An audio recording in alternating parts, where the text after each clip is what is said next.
प्रणाम सब गोटे के। हम शालिनी झा अहाँ सबके बीच उपस्थित छी। एक सुंदर सन अहाँ सब महेशवाणी लऽ कऽ उपस्थित छी, तो सुनू अहाँ सब सुंदर सन महेशवाणी और एहि आशा के संग जे अहाँ सबके नीक लागत। धन्यवाद।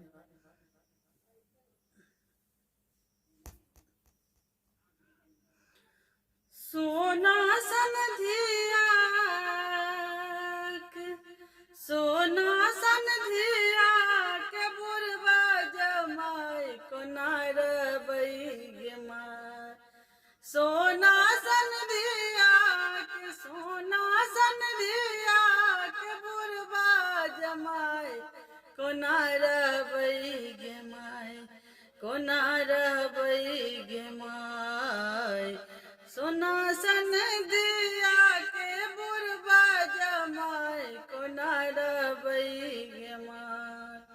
सासु मनाइन परिछन जाए, सासु मनाइन परिछन जाए, सासु मनाइन परिछन जाए। देखते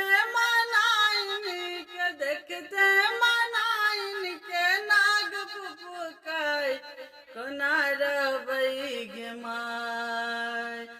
देखते मनाइन के नाग फुफुकाय कोना रबै गे माय, कोना रबै गे माय।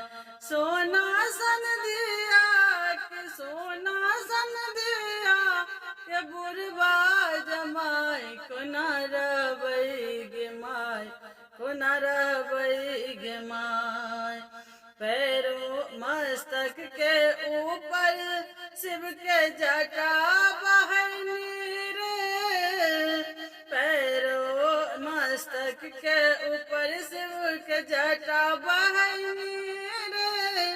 पैरों में शिव जी के फाटल बेमाय, पैरों में शिव जी के पैरों में शिव जी के फाटल बेमाय कोना रबै गे माय, कोना रबै गे माय। बुरबा जमाई कोना रबै गे माय। सोना सन धिया के बुरबा जमाई कोना रबै गे माय। देख देख भोला के जिया घबराई, देख देख भोला के जिया घबराई।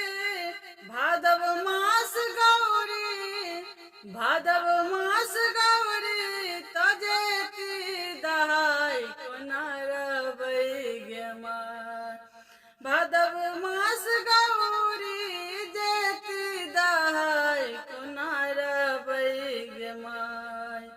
सोना सन धिया के बुरबा जमाई कोना रबै गे माय, कोना रबै गे माय, कोना रबै गे माय। धन्यवाद। जय मिथिला।